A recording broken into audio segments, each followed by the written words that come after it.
up, everybody? Welcome to another episode of Run Your Race with my boy, AJ Richardson. Good morning, beautiful people. A little different setup in here. Shout out to the Joyce for letting us use their spot today. I'll be here tomorrow night. We're going to see what it's cracking like. But we appreciate y'all letting us use the space for Run Your Race. And we can't thank y'all enough. But hey, we got a very special guest today. We got family. We got a motherfucking Tar Heel the building. Yes, sir. AJ, a little uncomfortable because he ain't at this level. Yeah. Hey, shout out to A&T. Yeah, HBCU. for I sure. used to hang out there. Hey, let's Homecoming. Yeah. Come on now. I'm going there. I'll be there. Hey, but very special guest, man. Tar Heel own, Tar Heel bred. Listen, I ain't gonna hold you. Didn't know until I got here. Did not know you're from Greensboro. Yeah. Did not know you're from Greensboro. That's where I was born. I stayed there till I was like 5 or 6. But yeah, that's hey, listen, I came out of the Carolina water. That's you know crazy. That is crazy. People, we got John Henson on the pod. What's up, y'all? Y'all good? Hey, listen, bro. I appreciate you coming on the pod. We've been trying to get this done for a minute now, but we here now. You said Miami. You already know. Easy flight. Yes, sir. I literally hit him up 2 days ago. He's like, man, I'm Say there. less. Say less. Everybody want to come to Miami. For That's an easy vacation to come to. Easy little trip. John, first, I appreciate you coming on. I think you're a perfect example of what we like to talk about here, running your own race, doing your own thing. And now you're doing broadcasting, you're doing all types of stuff. And that transition is something a lot of guys want to hear about too, because that ball stopped bouncing at some point. Sure. And how do you make that adjustment to the next phase of life? Yeah. But let's get into it. Where you from and how'd you get started hooping? Well, I was born in Greensboro. Yes, indeed. Right? Like a lot of people don't know that. Yep. I went from Memphis to Michigan to Jersey, then Texas is kind of where I settled, kind of grew up a little bit. Then I moved to Florida when my senior year of high school. So use a transfer portal. Yeah, I was my dad was in NIL. You know, he was transferring. He worked at Dell in Austin. That's kind of where I remember kind of most of my days in Austin. And then he flipped over my senior year to Tampa, and that's kind of where I ended up, being. Where'd you start loving the game of hoop, and when'd you start hooping for real? Young, man. Like I remember, since I can remember, all I remember is the Gary Payton glove shoes. Those are my favorite shoes, and my dad was my coach, and I was always a little more advanced than other kids. Like for instance, I remember in YMCA I would foul out every game because you have to wait till the kid get across half court. Because gotcha. I was able to steal the ball every time because kids couldn't dribble. So they started calling fouls, right? So like these are my earliest days of memories, and I looked at my dad. I'm crying. He's like, "Nah, keep doing that. Play the right way." Right. Exactly. So I fouled out every game, and I was sitting on the bench and crying. My dad's like, "Look, that's the right way you have to play. Like we're not gonna just discount." Or whatever. We're not going to take it easy because they can't, and that's how my basketball journey started. And I played AAU in Memphis. I started like 9 and under and just went through the gauntlet. I don't know if you remember the family in Michigan. So I played for the family. For sure. Then I went to Houston, franchise All-Stars. I was kind of like going between Nike and Adidas, when you can kind of the high-level player. For sure. And I ended up getting an Adidas deal to start a team, and we did that, and the rest is history. The guy, right? Got your own Back team? in the day, man. I was all right. Yeah, getting your own team is a big deal. That's a huge deal, having your own team.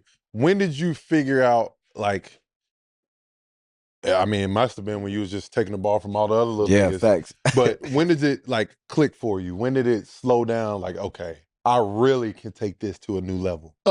I think when I was in Michigan, when I was playing with the family, I was still young. I was like 4th, 5th grade. Okay.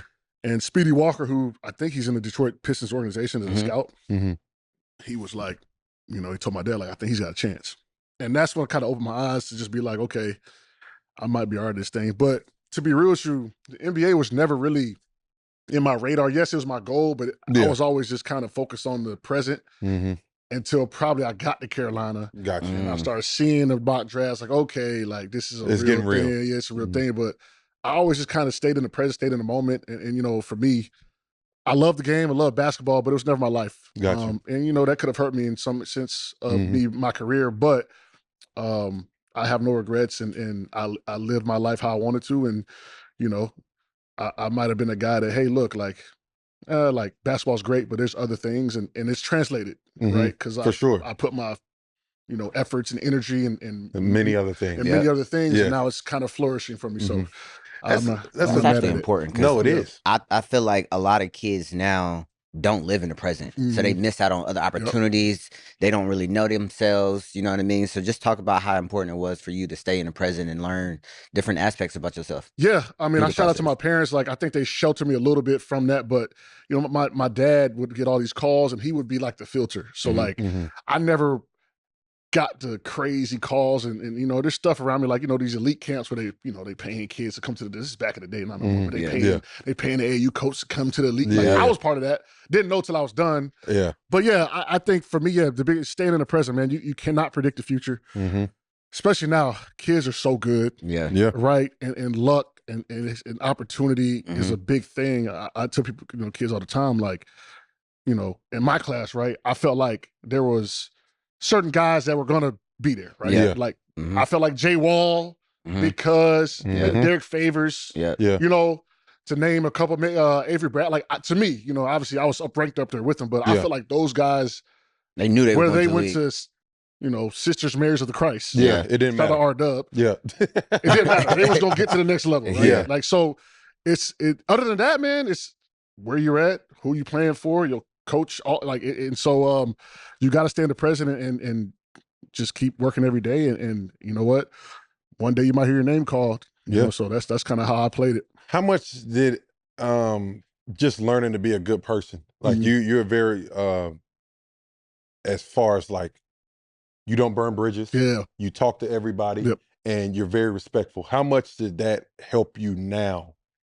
Like learning that back then helps you now, where like me, we're kind of in the same boat. I feel like I don't have to do this basketball shit. For sure. I do it. We love it. You was a Guanabo too now. I got some stories. Exactly. There too, you know what I'm saying? We don't have to do this shit. But like we do it because we love it. But we have all these other things that we can do. Basketball just doesn't define you. Yeah. And that's just how I felt. And just from, getting to know people, treating people the right way. I always say, like, them tables gonna turn. I don't care if it's 100 million, 200 million, 400 million, 10 million, 1 million. Like, the tables will turn. And so that's how I view life, man. You just treat people the right way as much as you can, and hopefully you reap the benefits of those relationships. And my post-playing career, to get into what I've get into for is calling games. I was on a live TV show for MSG Networks. Like, I've done stuff for TNT, just dabbled all around. Like, it all started by someone making a phone call and being like, he's a good dude, give him a chance. Yeah.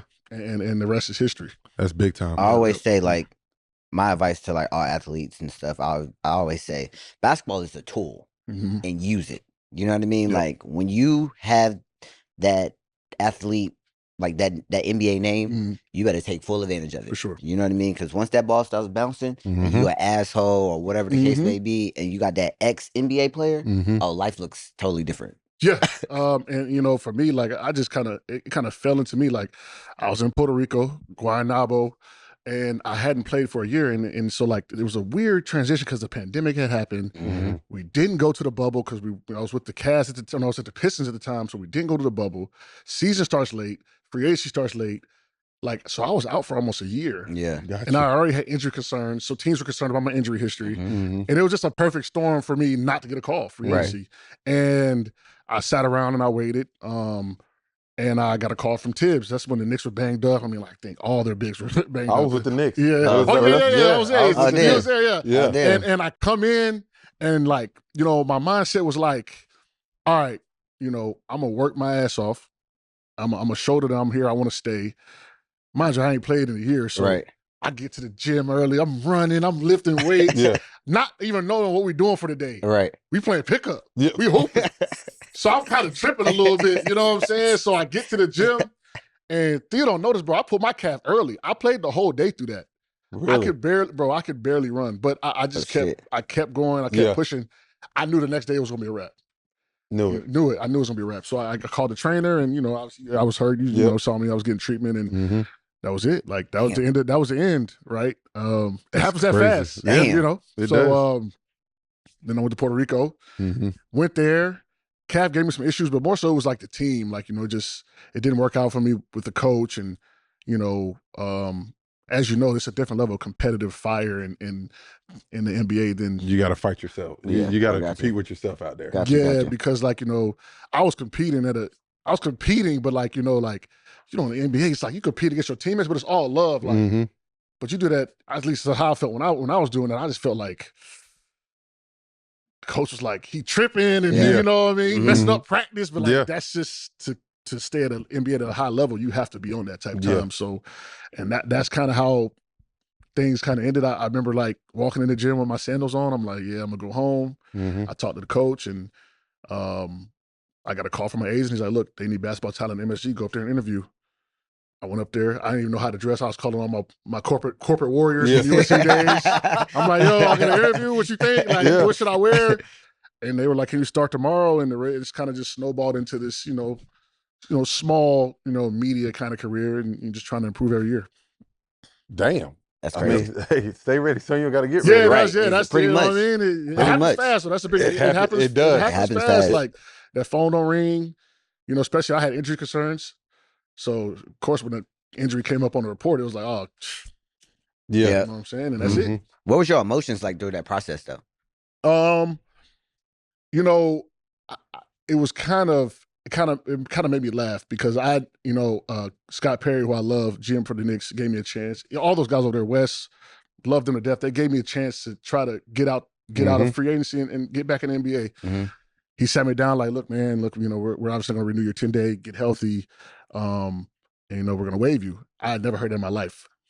Damn. 32 years old, like I never heard like you're not good enough.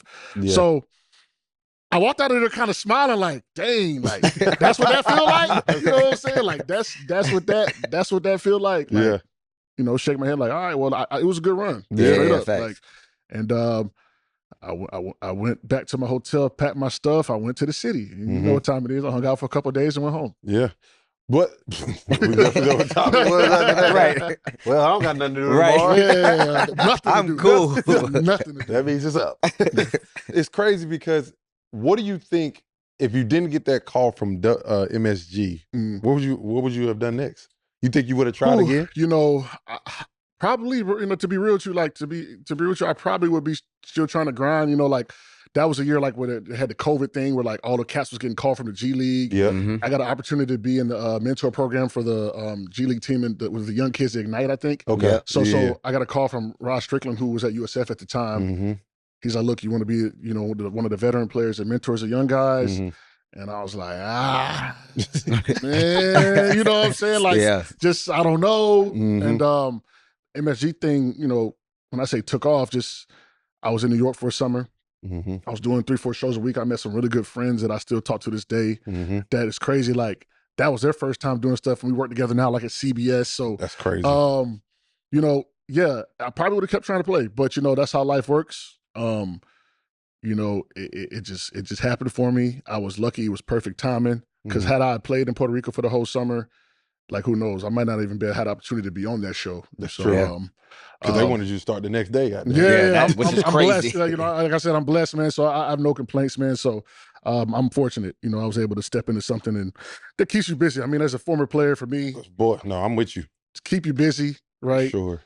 I don't need to be 4 or 5 days a week, balls to the wall, but you want to do something that keeps you engaged mentally, keeps you in tune with the game. So this is perfect for me. And I ain't got to necessarily, because I had some opportunities to be like, scouting, front office. The Bucks kind of called, say, hey, look, do you want to come, front office or do something like that? And I was like, man, I love Milwaukee, but I'm still young. I can pursue that path as I get older. I'm gonna try this media thing, and so far, so good. Yeah, so far. No, you're doing a good job, my boy. You're doing a great job. Did you play any other sports when you were younger? I played football 1 year. We never scored a touchdown. We were so bad. My dad got me in the car. He's like, you still want to play? I'm like, nah, I'm straight. He's like, this ain't for me. I think he sabotaged me though. He put me on a bad team because he didn't want me to play anyways. He knew. Never scored a touchdown. I think we scored one touchdown. We got a celebration penalty. That was the only time. It was like little. What grade was this? Like this was, sure. So it was like 6, 7. It was like It was like pee-wee football. It was bad. What position you playing? I was wide out and outside linebacker. And I got rocked one time, and then I was say, this definitely ain't it. So that's everybody's story. Yeah, that's you get hit one time. I still remember that hit. Like, I was at the edge. I don't play football, right? I don't know what's going on. Yeah. I'm like, go get the quarterback. This cat lined up outside. And I just remember like, man, he ain't on nothing. Yeah. Man, they threw a toss play, boy. Oh, yeah. All I remember is seeing black stars in the sky. Yep. And I said, yeah, this. It was over with. Were you always tall? You know, yeah. I was 6 feet in 8th grade. I was a point guard. And that's kind of how, and that's kind of how that's why coach was cussing your ass out. Yeah. You're trying to do point guard shit. Yeah, exactly. And I was a point guard. So, like, you know, I remember the 8th grade championship year, like, our best guard got hurt. And, you know, I wasn't playing point guard, but I was playing a guard position. And he put me at the point guard, like, look, you're going to have to rock tonight. And that was probably the most fun game I ever had in my life. Hey, listen. Not even close. Having that rock. You know, like, because I enjoy. It's a great feeling. I'm like this in life and on the court. I enjoy seeing my people win. I enjoy seeing my people have a good time. Sure. So I love passing the rock, and I love everybody being happy because that's just how I like to play. Unfortunately, I'm 7 feet. So, but you know, I dime you, you know, I get you, I get you together, you know what I'm saying? So, listen, good to great. We don't mind those. Hey, we don't mind those. Facts. What is it? So when did you start getting recruited at a high level? Or when did everybody find out about John Henson? So between my sophomore and junior year, I grew like 6 inches. So I went I went from like 6'3", 6'4" to like 6'9". Naturally, I moved down a position and I started dunking. And so I'll never forget it. Baylor was the first school, because back in the day, we played the AU tournament somewhere in Texas. They couldn't talk to you directly. Yeah, so like you'd be beside your dad. They'd be like, Mr. Henson, your boy's got a scholarship here. That's how they did it back in the day. I don't know how they do it now, but back in the day, it was just old school. So like, okay, that was my first offer. Yep. And then it just blossomed like that sophomore to junior summer. I played with Corey Jefferson. You know who played? Yeah, that's a big ass lineup. Yeah, Corey Jefferson, being Corey Jefferson, and you know, I don't know if you remember Yates High School. Yeah. So those. You went to Yates? No, that was our backcourt. So oh, we had okay. I was in Houston, so our backcourt was the Yates guys, and we were pretty good, man. Like to be local, right? Like just to be local kids, like from Houston, like we were pretty good. Boy, when did you get your first dunk? 8th grade fire drill. We was all in the gym. Damn. And we were just playing around, and that was my first dunk. In the game, it was like my sophomore year, I had like a tip slam. And then, as you know, once you dunk once, it's over. It's a wrap. You're trying to dunk every day. It's over. It's over. Boy. It's over. So the fact that it took you to sophomore year is kind of crazy, though. Like in the game, yeah, in the game for sure. Because like freshman year, I mean, I was known as I was like a shooter. I was known as a shooter. Like I was kind of like, you know, like I was skinny. You like pick and popping. Yeah, I was just like a shooter, like, you know. So once I kind of hit that, you know, I became a man. Yeah. You know, right? You know, you can tell people at home, you know what that means. Like, it changed. It changed. You know, it changed. Voice got deep, you know. I started going up with one eye. Couple exactly. I was a late bloomer, so, you know. Couple girls start coming to the game. Right. 100%. You got comfortable with yourself. Like, I used to really get made fun of because my high voice, and it's hard to believe that. Really? Growing up in different cities and playing in different cities, which one do you think made you into the basketball player? So I'll start with Memphis, because Memphis is kind of where I started. And as you know about Memphis, like it's the trenches. That's where I kind of got that dog, and you know, like just that's how it was there, bro. Yeah. Like, you know, and then I'll go Texas. Like I say this all the time, no disrespect to Tampa, but my team in Texas, we had a guy named James Kirkendall. He was starting receiver for UT. Jimmy Anderson, starting quarterback for Troy. We had a guy that they called him Lil Mello because he had the braids and played like Mello. Never really went to a high D1 because his grades, and he was just out of control. Yeah. Me at the 4, and then we had a guy named Dax Hill who was 6'7", national championship swimmer at UT. That was our starting lineup, and we could barely make the playoffs. Like I remember playing Nick Foles in the playoffs. He was at Westlake.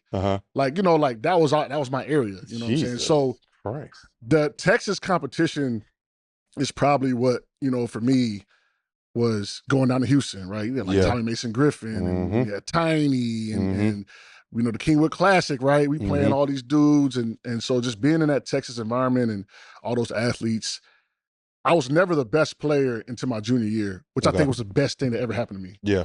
It was always someone in my area or on my team that was better than me player-wise, right? I had the most potential. Right. But go get it, like I wasn't the first option. Right? Got you. And that helped me a lot, just strive to get better and not get comfortable. Who was the guy that when you went out to like a camp or you was just like, okay, I got to get fucking better because this motherfucker here is nice? I would say in my class, like the two bigs, because I think like if you look it up, I think it was me, Favors, and Cousins. Yep. Those are the three top power forwards and centers, however you want to rank them, right? I was one on some, they was one on some. And so I just remember seeing them dudes as my Renardo Sidney. Ooh. So that's a name. That's a name for sure. Renardo Sidney was the guy in our class. Yeah. And I remember in Vegas, it was a matchup. And they was like, look, this is to be the top power forward in the class, like John Henson versus Renardo Sidney. And I remember being so nervous because he was so cold. Yeah.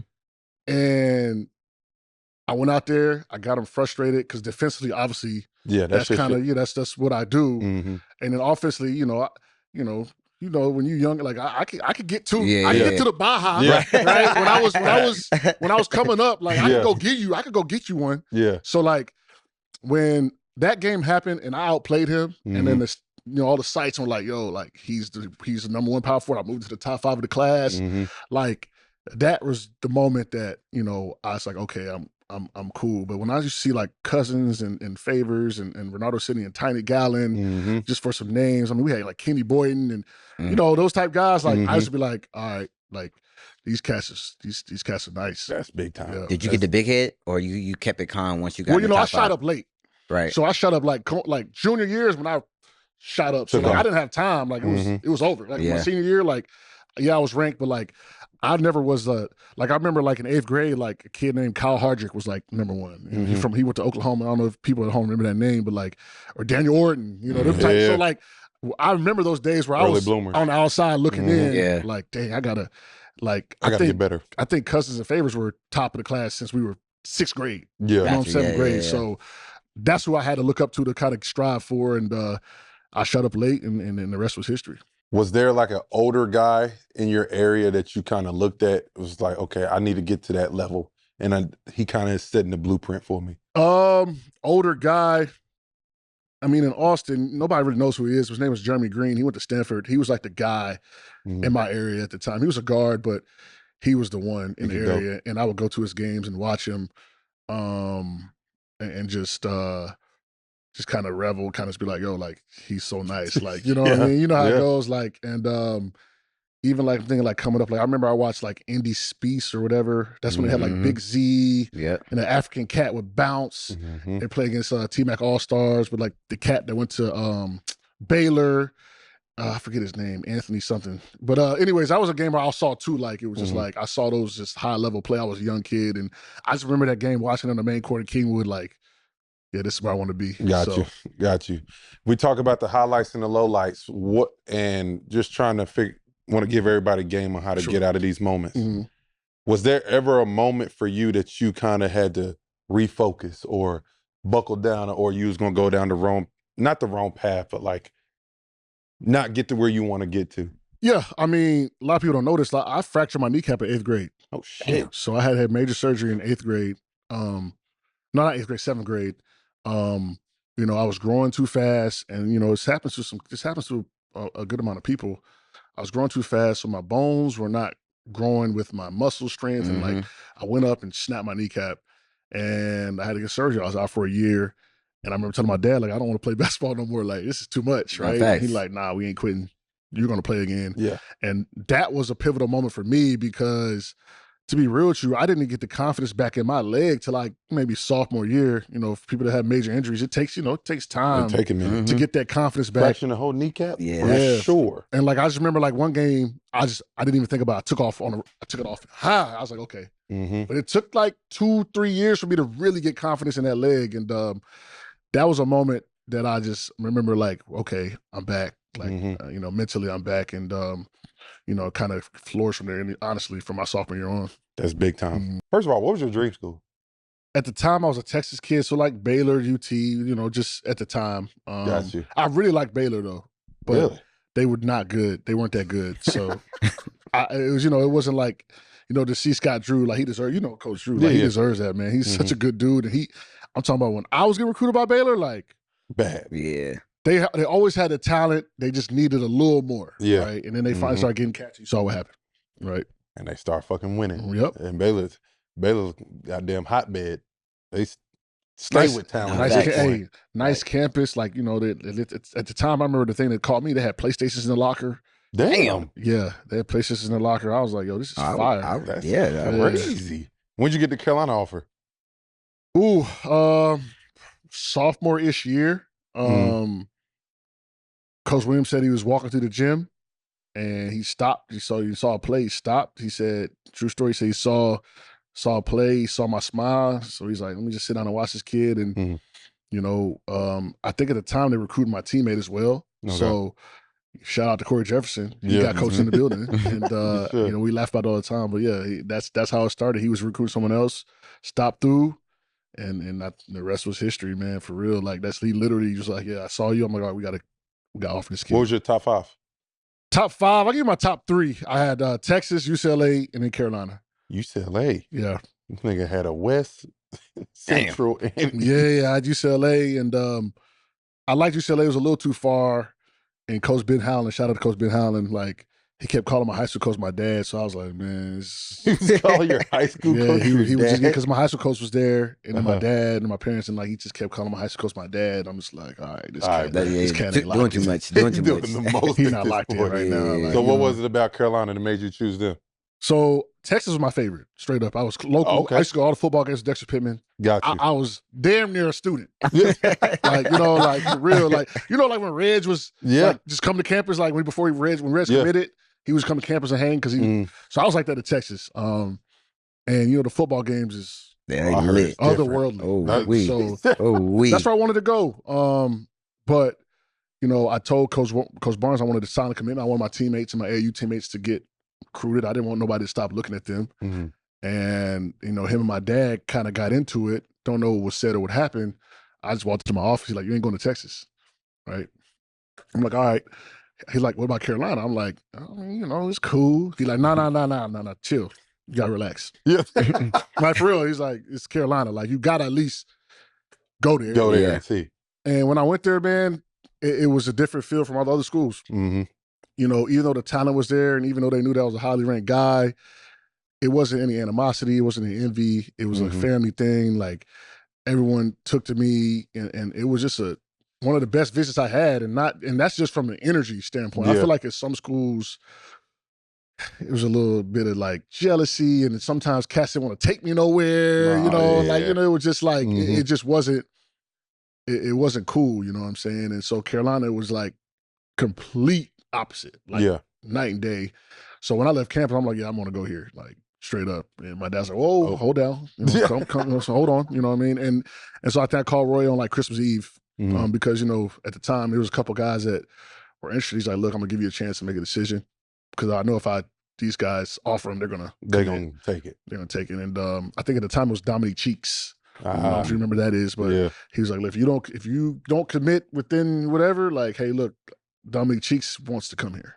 Swear, bro. And I had to, and I did, and you know, that's how that went down, man. And it was the best decision I've ever made, basketball wise, for sure. I mean, shit, not even close. Like 1000%. Yeah, like just from now to, I mean, more people recognize me from Carolina and so many opportunities and things have arisen just from having that brand. So. Yeah, that was shout out to my pops for making me look that way. 1000%. It was easily the best decision I made basketball wise. It's so crazy because that was the same thing that happened to me. I found out D-Lo might be going to Carolina. Yeah. I was like, well, if you don't do it, he gonna do it. Yeah. Well, guess what? Fuck him. I mean, and then like there was certain situations, like even when there was like recruiting guys, like there was a guy out of Texas, you know, I leave his name out of it. Like, coach was like, look, like we want him now. And this is crazy how the Marcus Page thing happens. Like, hey, look, this is the kid maybe we're targeting. You need to tell him Marcus Page is ready to fire. Really? Like, if we win, we offer him, like he's gonna commit. And I told him, I said, listen, Marcus Page, I guess his pops was a Carolina fan.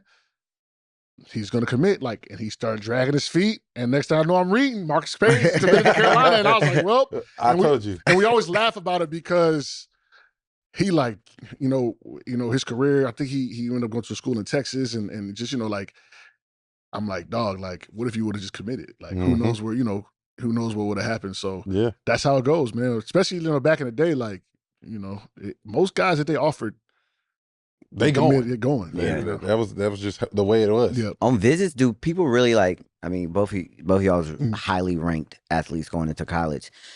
When they take y'all on the visits, do people really be hating though? Because it's like, damn, I got to take this nigga to the party and this nigga might come and take my spot. But the crazy part, and this is my experience, I say for Carolina, there was top 10 motherfuckers already on the team. Yeah. You know what I'm saying? So like they're kind of used to it. They were getting recruited by Vince. They were getting recruited by fucking John. Yeah, it's like a tradition, right? Like, bro, like, hey, look, when I came in, I was a Blue Star McDonald's guy and they took care of me. So like you put that to the side and understand the future. Like I hosted Harrison. You know what I mean? Harrison was gonna play over me. Right. Right. I moved to power forward. I mean, I was on the wing for a little bit, but like Harrison was gonna be in that starting lineup. Yeah. Yes. And that didn't mean nothing to me. Like I'm gonna take him here and help him enjoy himself and try to give him information and knowledge of the school and treat him like a brother because it's not about me. Right. You know what I'm saying? It's about the school, and we want, like, shoot, if he gonna play in front of me, that means we're gonna be good. Right. And we're gonna have a chance to win that. Yeah, motherfucker. like at the time, they would say he next Cole and all that. Like, I was like, we need that. You know what I'm saying? So that's just how it was there. And even when I was there, like, tradition carries on probably. Like you don't think about that. In some school, sometimes you're tired. Yeah. The coach like, yo, look, we got this big time guy coming. Need you to host him, and you just got to do it. And some cats are more friendly than others in other schools. Facts. That's all I can say. Yeah. So you did McDonald's All-American, all that shit. It was here too. It was in Miami. Damn. I had a lot of firsts that trip. And they said, that's the best fucking McDonald's. Yeah. Damn. Yeah, I don't think it'd been back either. It can't come back here. Yeah. All I remember is after the game, I did one story and I'm done. After the game, dog, I kid you not, if you walk down South Beach, you see every player on the street just walking like everybody. I'm talking about, look at the rosters. Everybody. Yo. Up and down, like you could walk up down South Beach like we was all there. And then the craziest part is like they replayed it on ESPN. So, we out, whatever, we kicking it or, doing what we do. Yeah. And we walking pie places and going in places. Oh, the game is on. So everybody, that's my first time on TV. So, yeah, we got lucky. Yeah, it was here. Damn. That's crazy. That is crazy. Yeah. By far the best McDonald's I've ever heard. No, for sure. It was dope. And like we wore like, it's called Guayabera. It's like a Cuban cigar shirt. And yeah, so like that's our lifestyle. That was our little dress up fit. And, it was a good time. What was yours at? Chicago. Chicago wasn't bad. Like that's cold. Yeah. I can't remember. When is it? April? It was super. It was traditional. I feel like it was always in Chicago. Yeah, I mean, they did it in Cleveland. That's nasty. Yeah. No offense to Cleveland, but the fact that you made, I mean, like I said, you were a late bloomer. You end up making McDonald's game. That's something as a kid you looking at. That's the pinnacle as a high schooler, and making that. How special was that for you and your family? It was special because like at the time that was. That was it. That was it. Like now it's a little diluted, watered down because it's sad to see, bro. Yeah, but because we got Instagram and you got all these all-star games and cats is getting money now too, so it's just different. But that was your introduction to the world. Yeah. So when you made that, like that's a fact, bro. Like you didn't know who was who. That's a fact. Into the McDonald's game. Now, I could name the top 10 guys and go to I watch I go on Instagram videos like, all right, who this cat? Yeah, facts. And I watch dunking and shoot, and I'm like, okay, he all right. Yeah. Know what I mean? So you couldn't do that back in the day. Yeah. Even in my class, I think John Wall had the mixtape. But for the most part, you got to introduce yourself to the world. So it's just not like that anymore, unfortunately. But I think it still holds value. I still got my jersey hanging up, like all that stuff. So it was a big deal. It was kind of an accomplishment of mine, a goal too. So it was dope. Do you think that's a bad thing though? Like in the way, like you said, shit that used to be the pinnacle, and now it's like shit. I can even tell you, I didn't even watch the McDonald's All-American game this year. Yeah, but, you know what I mean? I don't think it's a bad thing. I think things change, right? Like cats is getting money now. It's a different environment. Social media. It's social media, and let's just keep it 100. Like, the number top 10 picks getting $30 million on their first deal. Like, I did not get $30 million on my first deal. I was number 14 pick. Like, I think my pick is getting 20 something. Yeah, I got less than 10. So, it's a different world. Yeah. Different world. It's a different world, and if we was playing this time, we'd be on the same timing. Yeah, I had the highlights up. I probably signed an NIL deal because in Florida, I think you could sign, you could pay players in high school. So I told him, I said, we could talk about it now, be like, they should do this, do that, but like, they don't know no better. Yeah, you know what I'm saying? We would have been doing the same shit. We were doing the same damn shit. Facts. But I think what he said, I didn't even think about it like this. Is like, McDonald's was your welcome. Yeah. That was your welcome for everybody. Like, there's no Carolina fan that probably, like, unless you came to a game or you watched highlights for a little bit more when I was coming up, but like, unless you came to a game, you didn't see me until McDonald's. Yeah, that's true. Like, the list were released, like, back in the day, it would release, and you going on it, like, you trying to find who made it. Like, like, it's crazy. It's a different, and I think they could get it back to what it was, but I think you're going to have to, there's going to be different type of marketing. You're going to probably have to do some type of, maybe have to pay some, I got to pay some. You just got, like, I mean, it's not like guys don't go. Right, yeah, Kids for sure. are going to go. It's just like, I don't think people really pay it. Like, I'm going to be honest, I don't know the last time I watched a McDonald's All-American game. And also, like, I was watching the Puma, so I was watching the kid from Tampa, Tony Bryant. He's top 10 guy. I think Carolina's looking at him. And my guy's a coach, and he was like, yo, YouTube link. So I don't got to watch the American game. I watch him on YouTube in my house. Right. I watched the whole game. Yeah. So it's just different now. You can watch any player, and I'm talking about any player, like right now, go on YouTube and type in Theo Pinson, whatever team he's playing for, and it's a full game. Yeah. Full game. Yeah. So it's just different. It's a whole lot different. Yeah. Going to Carolina, though, we're going to have a lot of similarities with this shit. Yeah. What the fuck was your welcome to college moment? Welcome to college moment. Well, first off, we had the C-Tops, the seminar, right? The little C-Tops. See, they didn't have that. I didn't even know so the seminar where you go, we had to go. When you got to the seminar, you got sitting with all the students. Y'all didn't do that? Yes, did that. All right, about to say, we had to. We was like, what is this? Yeah.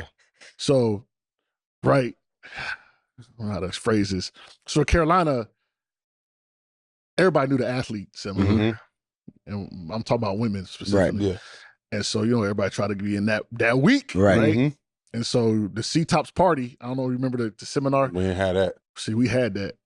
And we didn't go to the pickup because we like, we should be a seminar. Didn't go to the Man, Coach Rob pulled up to the party. Said, get in the car. We like, get in the car. You here for basketball. We like, oh, okay. I ain't know. Like, you know what I'm saying? Like, I'm a student. Yeah, like, you know what I'm saying? Like, oh, I ain't, what? I thought pickup was optional. Like, because that's what they say. That's what they have to say. Right? Oh, yeah. You feel me? They can't make it can't be mandatory. Yes. It can't be mandatory. So Coach Rob, optional Rob, pickup. My phone started ringing. I'm looking like, Coach Rob, what's going on? Yeah. Man, I'm talking about Coach Rob pull up to the party like, come here, get in the car.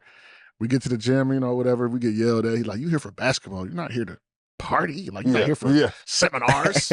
I said, well, we didn't know. Everybody told us. Y'all said optional. Right. And I'm going to take all the blame. Yeah. Because I think I'm the smartest dude in the world. I'm like, man, he said optional, man. We straight.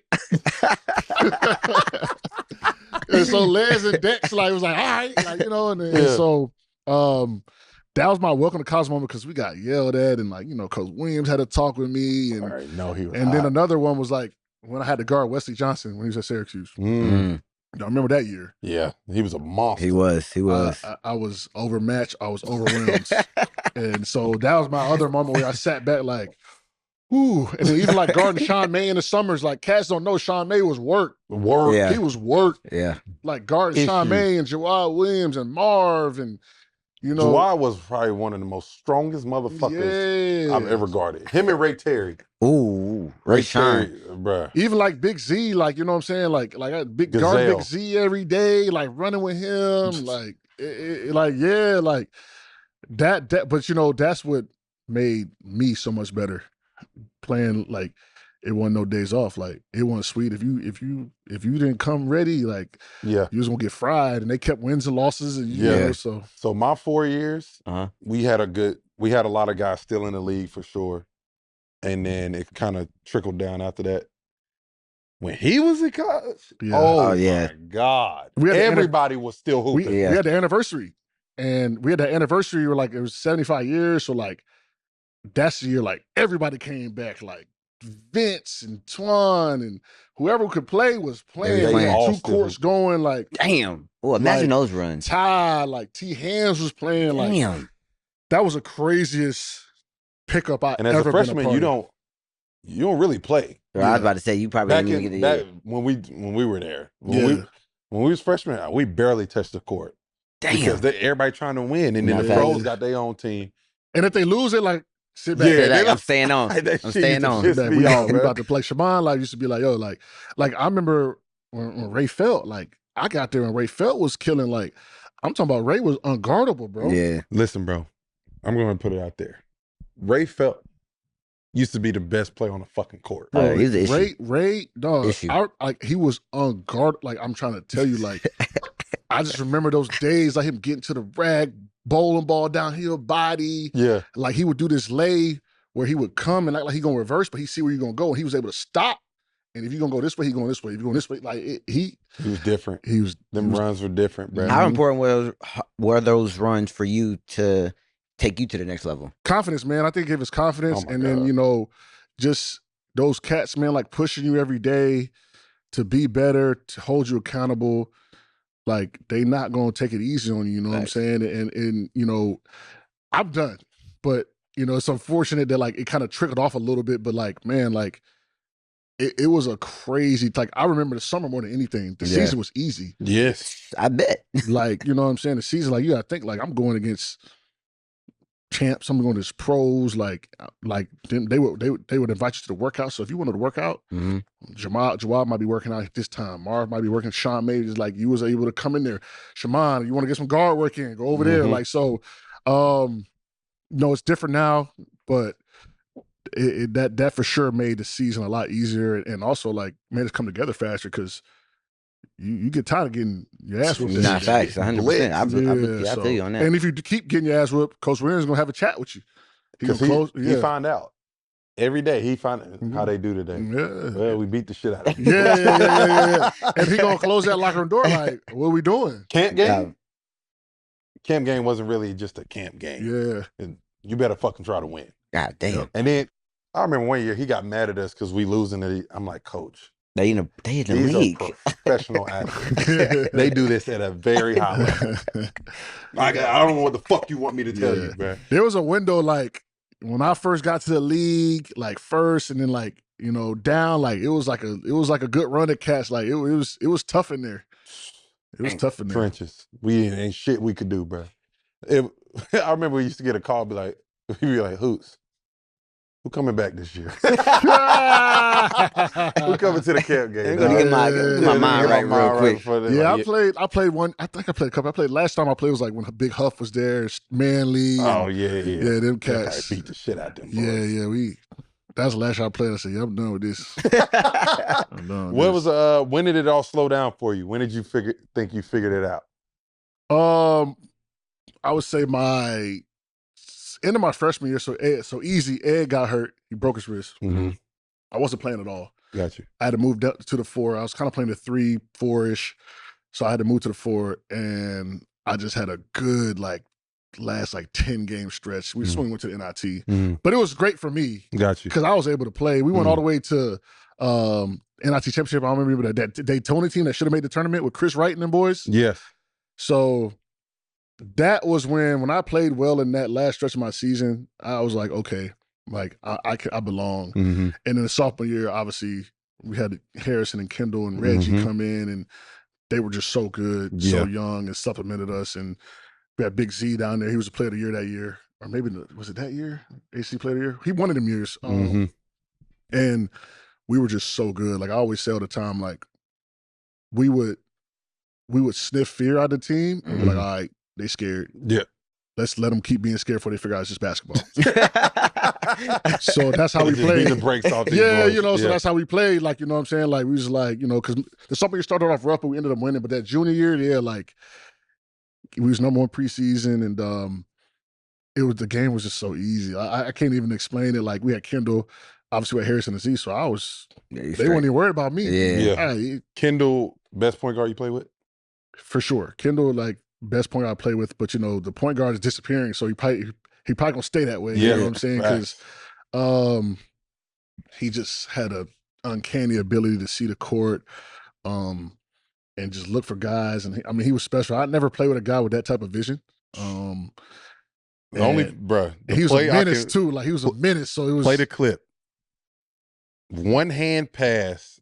I don't know who the fuck he threw it through, but he threw it to you. I know he got it to you. Florida State. Yeah. That shit was crazy. Honestly, God, I'm running, right? I'm just running. You know, we just got to run. Yeah. I look down, I look down the court. I look, and I kind of see him winding up. Yeah. I don't see where the ball go. I just know he threw it. Yeah. And then I boom, that joint, boom, bouncing him. Like, that's how it really happened. Like, I knew it was coming. I just didn't see where it was coming, and then it just hit me, and I just one of the best passers in Yeah. Carolina history. Between him and Ed Cota, bro. Yeah. They throw dimes. For sure. Dimes. What would you rank your Carolina team in Carolina history? We didn't win, so I can't rank them above any championship teams, unfortunately. I mean, we got banged up a little bit, but, you know, I feel like we were one of the more talented. I mean, we had 7 first-round picks on that roster at the time. Stupid, so we were really good. Just unfortunate that Kendall gets hurt.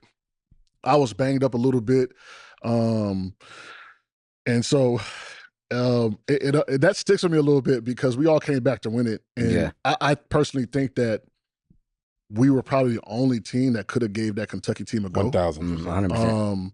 And Deron Lamb, who was my, I was drafted with him. He played for Kentucky when they won it. He told me, like, look, once we saw y'all lose, like, we was like, all right, bet we good. It's easy now, yeah. And so, it was crazy. Did you think, so the sophomore year ends, and then once Kendall got the keys, it was a wrap. Sophomore year, we had to keep everybody. Harrison was supposed to be a top 2 guy. I know, but then how did y'all think Harrison was going to come back? You know, Harrison's he's such a forward-thinking cat, bro. Yeah. Like, Harrison wasn't the problem. Big Z was about to leave. People don't really? know that. Big Z was about to, like we had to go to Big Z's crib, knock on the door, have some ice cream or something. I don't know what I was like, yo, let's talk.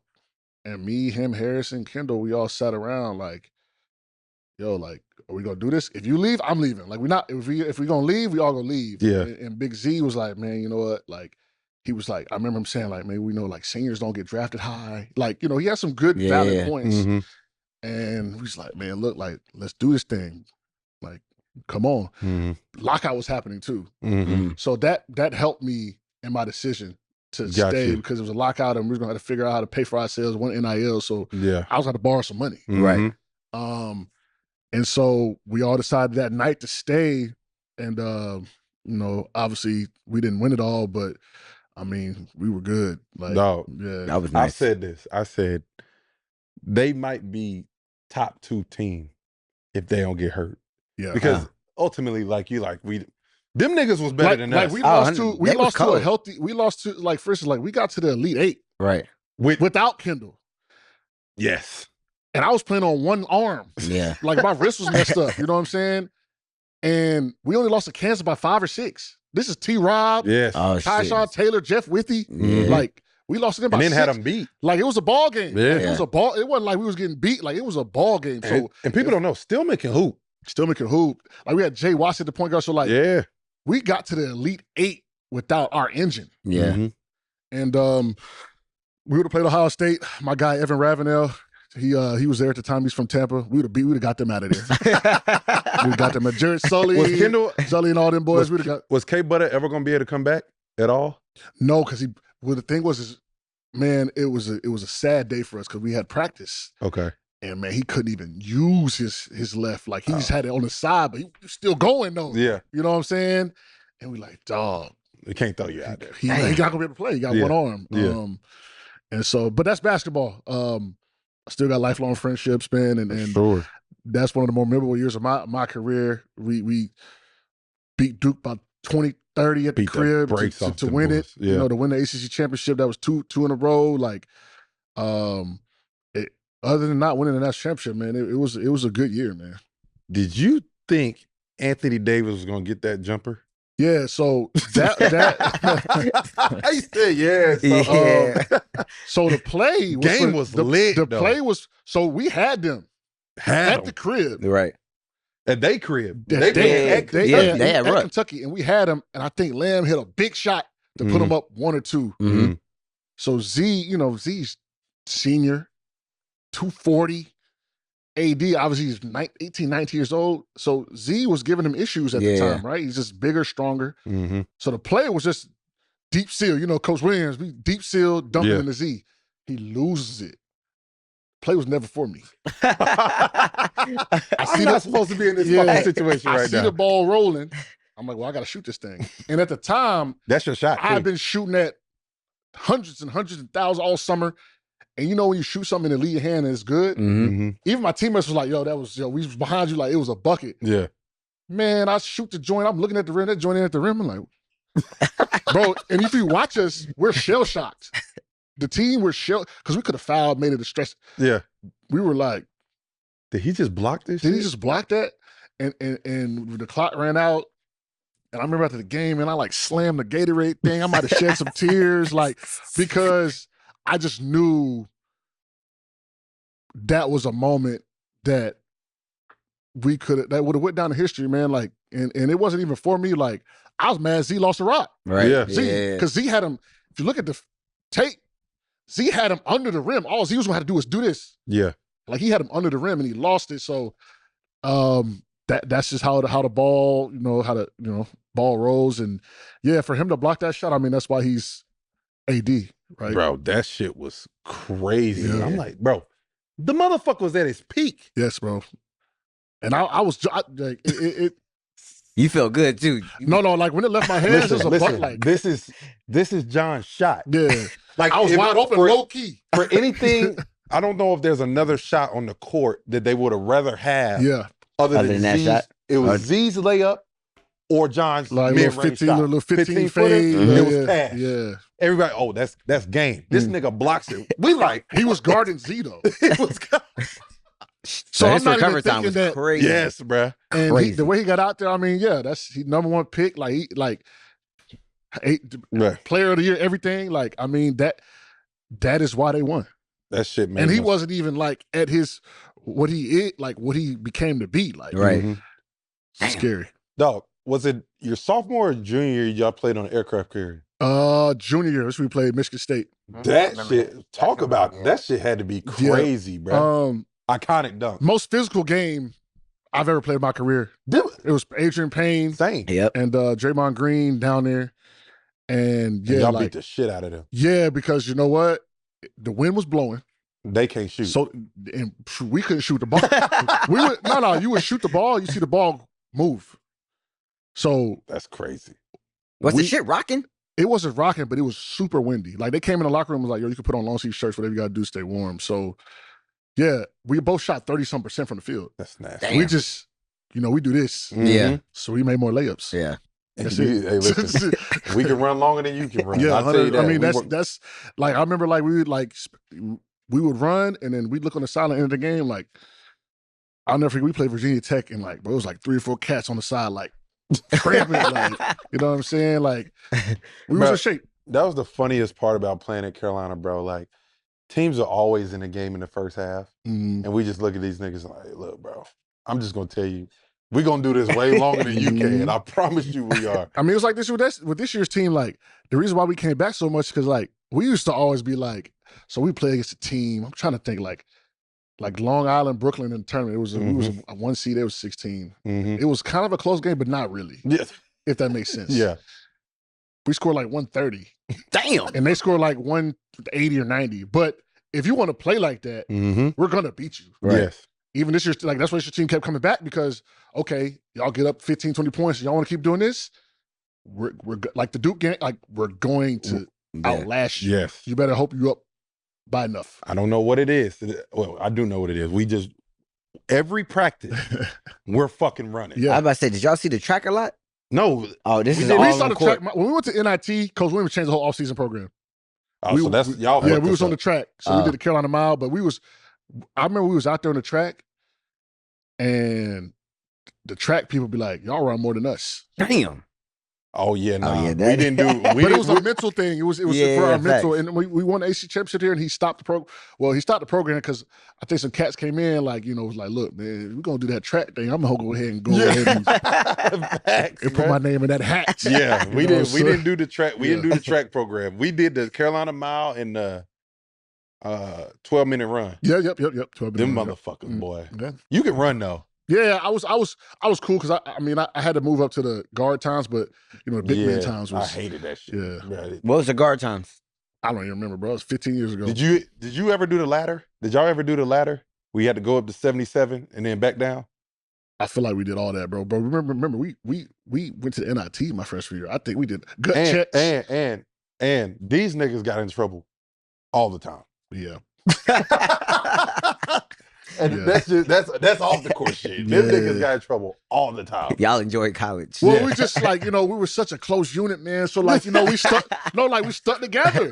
Straight up, bro. They Like we like, listen, we all gonna do it. Nah, facts. Whether That's how it should be, whether though. we go out, like whatever, we all gonna do it. Like straight up, like as a team, and we going down as a team. Like, I give a funny story. Like we played Georgetown in the secret scrimmage. Mm-hmm. Nobody even knows about this story. It's gonna be good.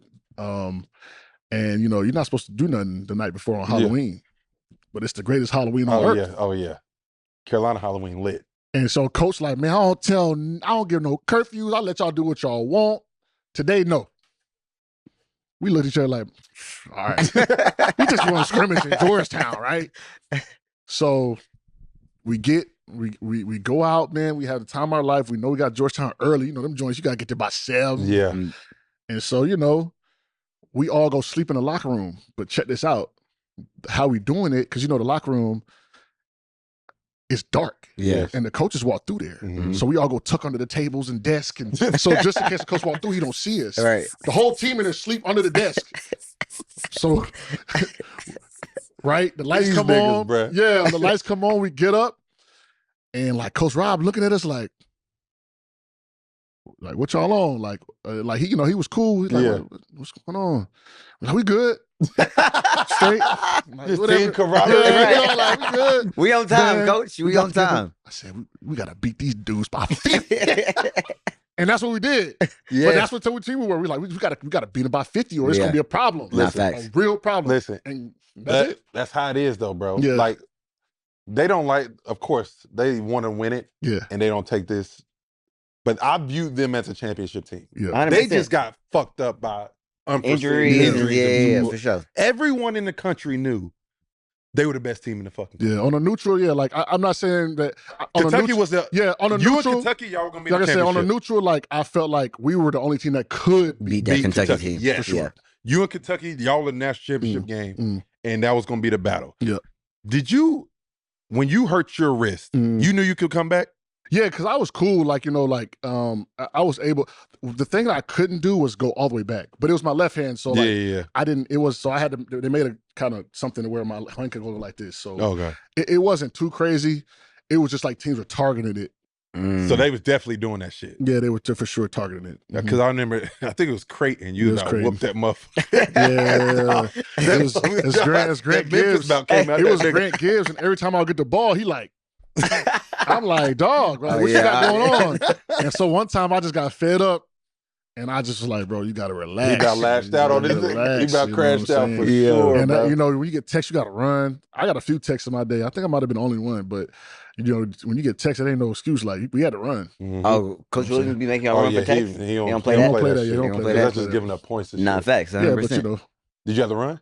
we had to run. We ran. But it's all love. Like it was like I said, Your teammates had your back. Yeah. bro. Yeah, we were close. We were too close. It was Hey, close. listen, that's how it was though. Like the teams that won it, I swear everybody had the same story. Yeah. If there was something that we was gonna do together, Mhm. we was gonna do that shit together. Nah, Yeah. facts. But we knew Yeah.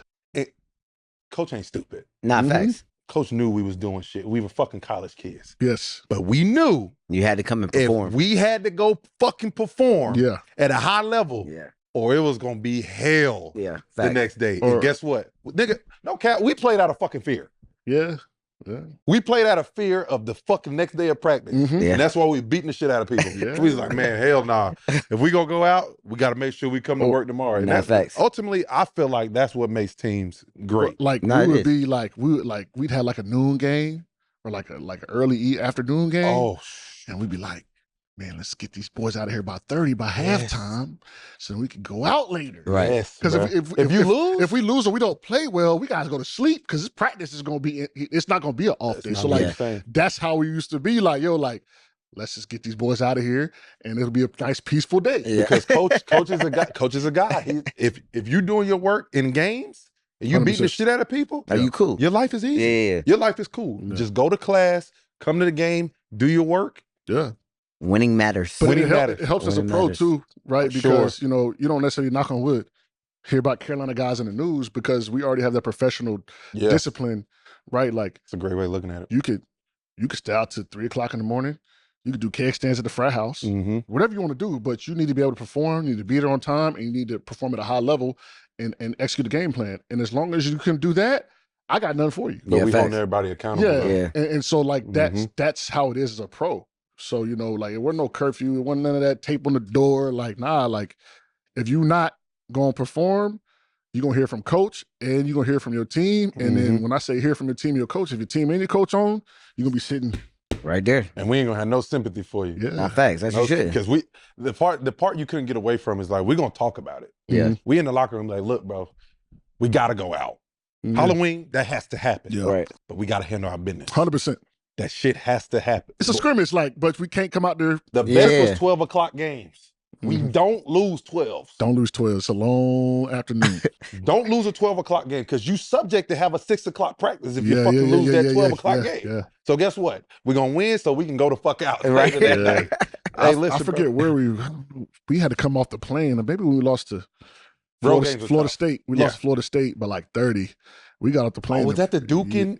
That was Davidis Dulkis. Oh, Dulkin. I think we got off the plane in practice. Damn. I don't even remember that day because it was such a blur. All I remember is going to the gym at 6 and strapping up my ankles like, it's crazy. So was that were y'all the team that had no goals? He took the rims off? Yeah. He took the rims off and like, you know, I want to say we were number 1 in the country, bro. We were number 1 at that time, and they beat us by 30. You know, college is weird like that sometimes. You don't even know who the Dolkies nigga is. He went He dumb. had 32, 34. I did a couple games down there. They still talk about that one. Jeez. Do you remember when they I'm like, yeah, I remember. It was one of the worst college basketball careers. Exactly. No cap. So junior year didn't end the way y'all wanted to, but y'all definitely had one of the best teams in Carolina history. Y'all know y'all all leaving. Yeah. Out of there. Yeah, I was gone for sure. I told, coach talked to you. I said, hey, coach, I'm gonna leave. It was just time. Because I would have went higher the year before. So I think also that was why we were so good. We all sacrificed money to stay with each other. So, you know, I was like, look, we got 1 more year left, and we're gonna see what happens. And we all left, and you know, we had like 4 in the first 17, 3 in the lottery. So damn, shit was crazy. It was a time. I mean, what else you do? Probably like 8 or 9. I did like workouts from like 4 to like 15. Sacramento was at 4. They picked T-Rob. They liked me a lot, but they said 4 was too high, which, you know, I get the expectations, like, you know, they're like, it's too high. So then Detroit, Drummond dropped. So they were like, we're taking Drummond. I said, you better take Drummond, right? At the time, right? Freak, He was supposed to be a top 3 was guy. young. He was supposed to be He a top was 4, young top 3 guy. And so the Bucks had promised me at 14. So I was blessed too. Then I have a stressful draft day. I knew where I was. I knew I was going to go past 14. Oh, that's so it was all love on draft day. Was the Bucks your best workout? So I was saying my best workout was probably Detroit. But Detroit, they had this drill where they had 2 cats on each side, and they roll the ball to one or throw the ball to one, and you try to go block it. Yeah. That was insane. It was like Myers Leonard, Perry Jones, me, Terrence Jones. So yeah, imagine all them cats. Motherfucker getting punched on. Oh, it was. Hey, listen, they had it on. If they had that on film, viral. Cats was every time, bro. So I had to embarrass the other Yeah. No, motherfucker. literally. You not going to Detroit, nigga. yeah, and then Milwaukee they brought me in to interview me. I worked out there, but they brought me in there just to see what type of person I was. They knew that if I got there, they were going to pick me. Got you. So I had a pretty easy draft. I'm blessed by that because it could be stressful for some cats. You know, no cap. Just talk about the day in general for you and your family, and especially being easy that way, knowing you going no later than 14. Yep. What was the day for you and your fam? Kind of woke up, was just chilling, like, you know how to do your media stuff. I mean, the drafts is at 6 or 7, so you really ain't got much time because once you take the pictures and all that, it's funny because our bus, we had to get escorted by the police because there was a car that caught on fire. So our bus got stuck in traffic. So they had to call the police escort to clear traffic because we wouldn't have made it on time. Damn. So that's what happened with our draft. And yeah, after the draft, you take the pictures, you do the media thing. You pray to God you don't get traded because you got to sit in the back of the back until they commence the trade, right? So you might be there till midnight. Yeah. Damn. Went to dinner, went out, and that was it. I went to Milwaukee the next day. It was, How fast did you have to adjust to being in the NBA? That quick? Pretty quickly. I mean, I had a pretty veteran team. We had like Brandon Jennings, Monte Ellis, Mike Dunleavy, Ersan Ilyasova, Samuel Dallenberg, Joe Prisbilla. Oh, shit. It's a name for you. That's my guy. And so I had a pretty old team, which was good for me to just watch and observe. And we were pretty good. We were a 5th seed until like the last month of the season, and we just went on a losing streak, and we ended up being 8 seed, had to play the Heat. They swept us the year. That's the year they won it. But yeah, it had to happen fast because we had a lot of older, like no nonsense guys trying to win on their second deal. So I kind of had to catch up quickly. If not, I wasn't gonna make it. Yep. How much did you go back to the time at Carolina playing with the vets and the pros and stuff like that? Did that help you? You feel like that helped you at all going to the league? Yeah. It wasn't nothing I hadn't seen. Yeah. And so it was just one of them things where it was just kind of normal to me just to play against high-level pros and be held accountable and play against guys that are better than you. Yeah. And so it wasn't a shock. I think, people, it's cliche because people say all the time, but the speed of the game was what you got to catch up to. Just, 24-second shot clock, like it's got to move, it's got to pop. You got to make your decisions fast. So I think that was the biggest thing to adjust to. But we played so fast, it really wasn't a big adjustment. Exactly. Yeah. When you got to the league, what was your welcome to NBA moment? Welcome to the NBA moment. I probably got to say, because I didn't play a lot my rookie year until towards the end of the season. Either, what's the big fella from Minnesota, Petrovic? Petrovic. I had to guard him. He was just like, I was 220 pounds. This dude was like a bodybuilder. He was huge. He was big So as shit. I had to guard him. Like there's nothing I could do. It was nothing I could do. It was He it not was even a a long, scorer. it was just a long day for me. And then I would say the playoffs, because that's when I started playing towards the end of the season. So like when we played the Heat round 1, and just seeing that, like, people don't remember, like, I mean, you show them that doom, doom, doom, doom. They're all white, jumping around, fire flying, and they don't do the lineups. They stand in the middle of the court, fire going. Like, I'm a rookie, like, ooh-wee, you know what I'm saying? And like, And you got angry, Brian. yeah, and they swept us. They swept us. Oh, listen, that's the year they won it. Like, they was. You was on the team with the iconic.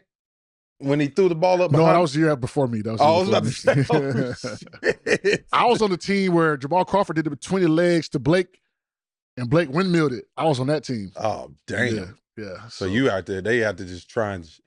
Yeah. How was Milwaukee back in the day, though, with the old arena? Was it rocket in there? No, we had to get our own energy. But, as you know, when we got better, it just changed, like literally like overnight.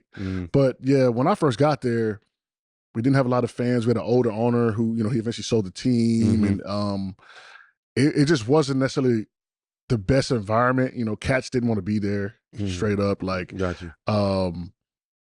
We was in like an old church. Like, the press city was in like an old church, kind of like out the way of the city. It just needed just a refresh, right? Yeah. And they did that and won. It's beautiful now. I mean, the owners, when the owners came in, they sat us down, they said, we're going to have a championship in 5 years. Of course, everybody like, who? But like, they really did it. Yeah. Like, they was like, look, we know business. Mm-hmm. and we're going to hire the right people to operate on the basketball side, and we're not going to interfere. And that's what they did, and they won the championship in less than 5 years. So that's manifestation, man. They said it the day one. So Because Giannis came when? My second year. You knew it? Didn't know he would be Giannis. He was very raw. He had a really good feel and just he was really savvy to be so young, and he was long and athletic. And, you know, his rookie year, he would do things in games. Like, he'd be like, I remember Drew Gooden, like, that's my guy. Like, me and him were sitting on the bench, and Giannis would do like some crazy reverse layup. He'd be like, what was that? Well, you see what young fella just did? Yeah. Like, and so he had flashes because, like, he'll laugh about it, man. Like, Giannis was a 3-point corner shooter his rookie year. He was in the corner shooting threes and, like, you know, attacking. You know, he'll attack when he get a chance. Playing on closeouts. Yeah, but he was, like, in the corner. Like, he was a corner guy. That's crazy. Damn. Yeah, you know, and you know, they put him in a position. We had Karan Butler at the time, too, was playing. And we weren't looking good, and they shifted. They said, we're going to start the young fella and let him go. Did you see the transition of, like, his body and everything? Because Yeah. Giannis came in skinny as hell. How many years you doing in Milwaukee? 7. Oh, damn, yeah. So you seen that transition. So you did 7 in Milwaukee, and then I did like 2-ish in Cleveland, and then like 1.5. Well, I got traded my second year. Now I did Detroit, and then it was done. So got you. Yep. 7 years in Milwaukee. Oh, you're a lifer. I seen the old. Yeah, I seen the old to the new. I seen, like, you know, Horst, who I love, that's my guy, go from, you know, being kind of in the front office to the GM. Like, that transition.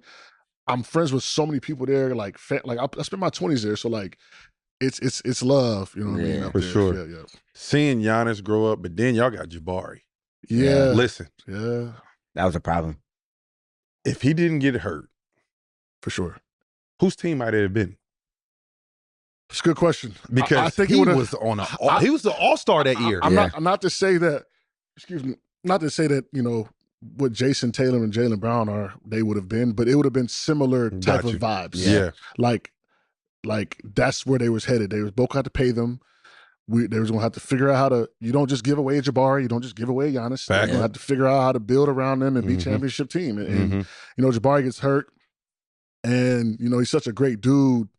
You know, you just feel so bad for him, but, like, some of the most athletic things I've ever seen a human do, like, I'm not even trying to be funny. Like, the stuff he would do used to just, I mean, go home and type in Jabari Parker dunks on YouTube. I'm telling you, bro. Quick off the ground. Quick off the ground. He'll quick. And, like, he was so gifted because he could, like, you know, when I go up, I'm going to dunk, and, like, I ain't got time to think. Yeah. I got to go dunk that thing. Yeah. Like, he used to get up there and be able to, hold on. You know what I'm saying? Like he could do that. Like, so, and he got, you know, tears ACL twice, like, you know, but boy, like, when him and Giannis was going out there, it used to just be, it was fun to watch as a teammate. I can only imagine just being there and watching that every single day. Bro. We were talking about it, and I think they were saying Cooper the best freshman or whatever out of Duke, and I'm like, guys, there's some motherfuckers that can't, like Jabari Parker. Yeah, Jabari was cold coming out of Duke. I mean, he had the best year. Like, college basketball wise. College basketball. Award wise. Yes, but award wise. Yeah. But if you line them motherfuckers up in in college or in high school. Listen. If you, I mean, Cooper's different than Jabari. Yes. You know, but yeah, you want to line them up, like, look, roll the ball out, like, I think freshman Cooper Jabari, like, I'm picking Cooper Jabari. Cooper gonna have some trouble. And even I said this, Zion Williamson might be the best freshman to come out of Duke. Yeah. That's my opinion. Yeah. Other than Kyrie, maybe. Yeah, Zion had a legendary year too. Man. Bro, he was dominant. He was so dominant. Yeah. Like, even with Kyrie, like, had Kyrie only played 11 games, like, he used to play, you know, he came over to play pickup at Carolina a few times. Like, heard about that. It was scary. Yeah, bro. Scary. We was like, yeah. Hey, you was on the team when y'all played him in Greensboro, and Kai didn't play, but y'all thought he was about to play. Yeah, I was on that team. We used to call him. Well, he was dressing his warm ups, I think. Yeah, that's what I heard. He was warming up and shit. Y'all like, yeah, but when he came on and played pickup, I remember, like, looking at Kendall like, boy, you better, that's your matchup. Tighten up. but yeah, so obviously he is who he is. So you know, if he would have played that year though, he would have been up there for sure. Yeah, what was the best Milwaukee team while you were there?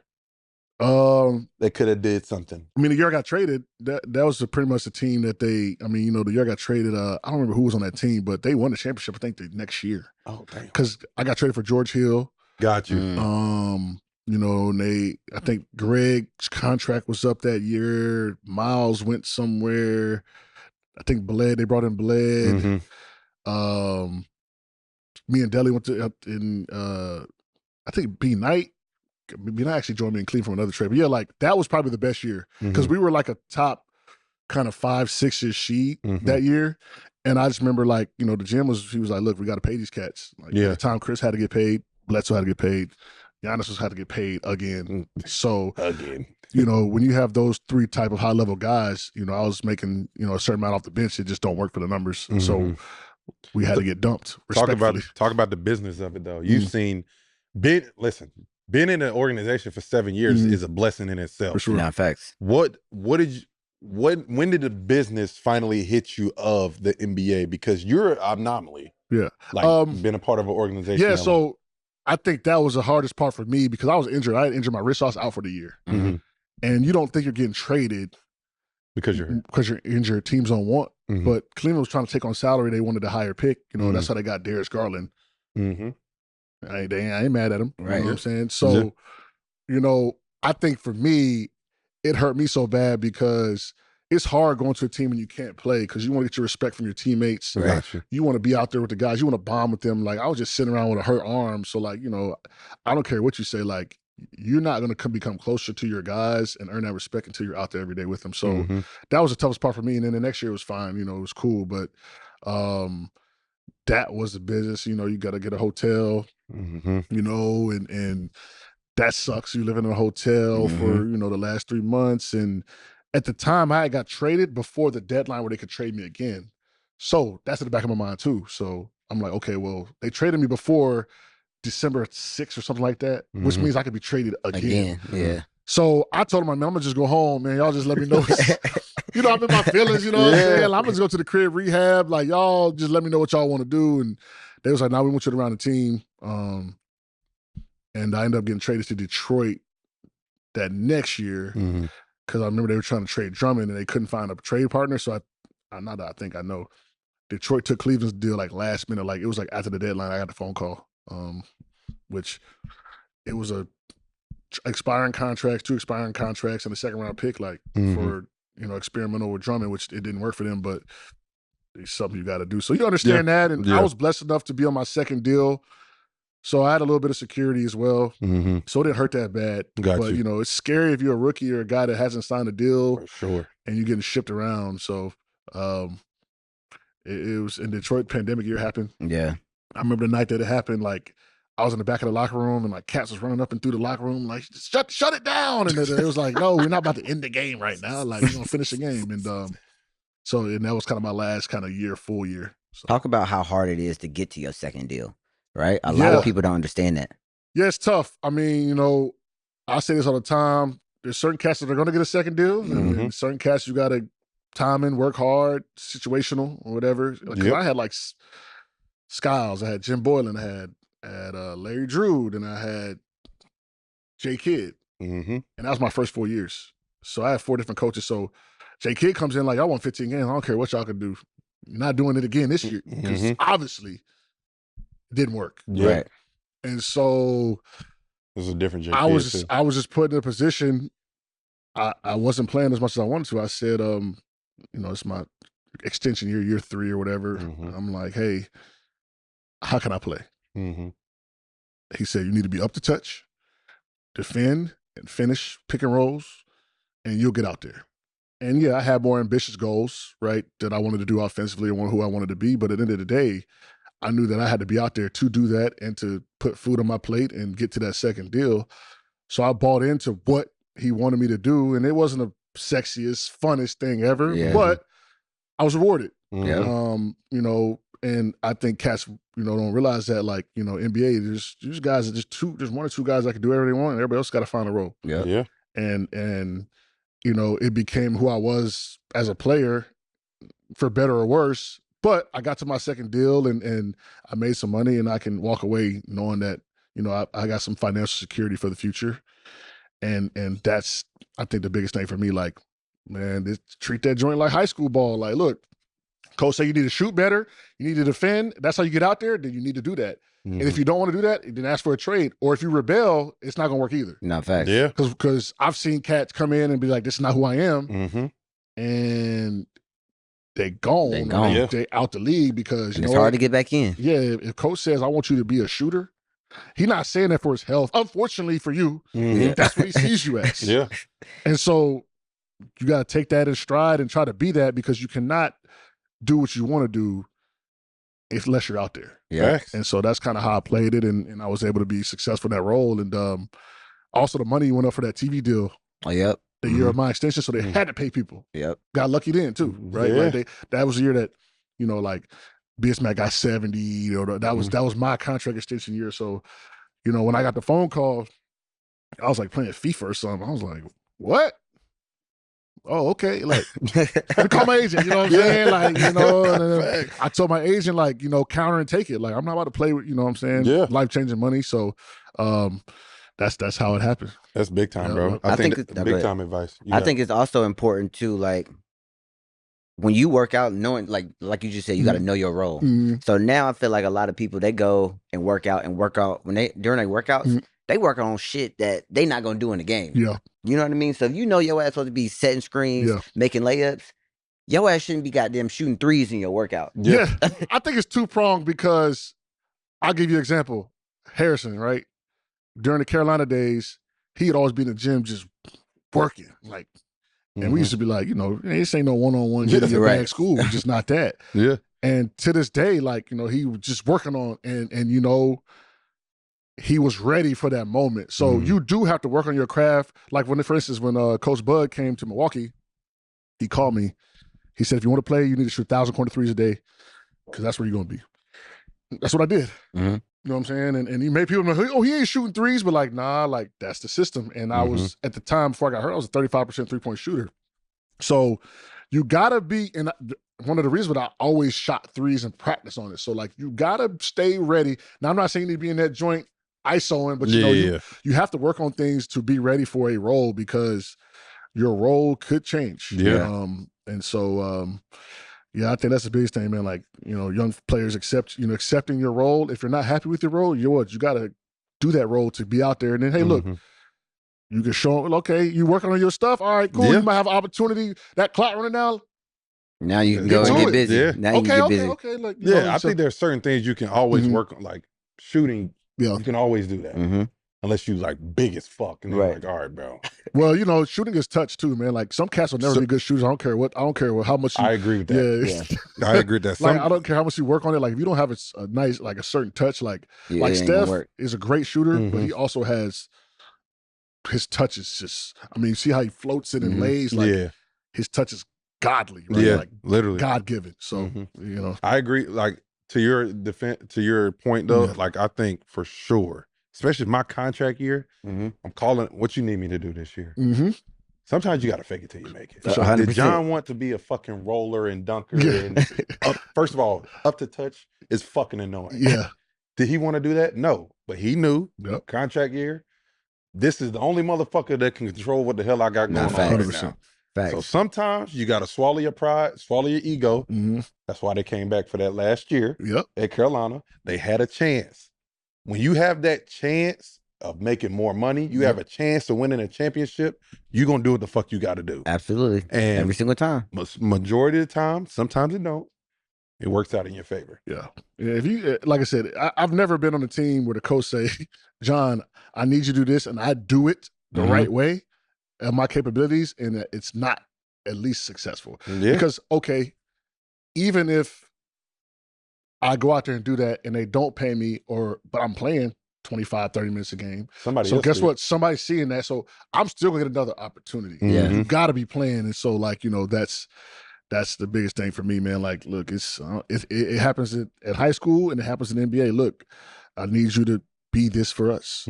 Right. We talked about it a little bit before we get out of here. We talked about it a little bit before earlier in the pod, but just give everybody your perspective on that next step, making how to approach it.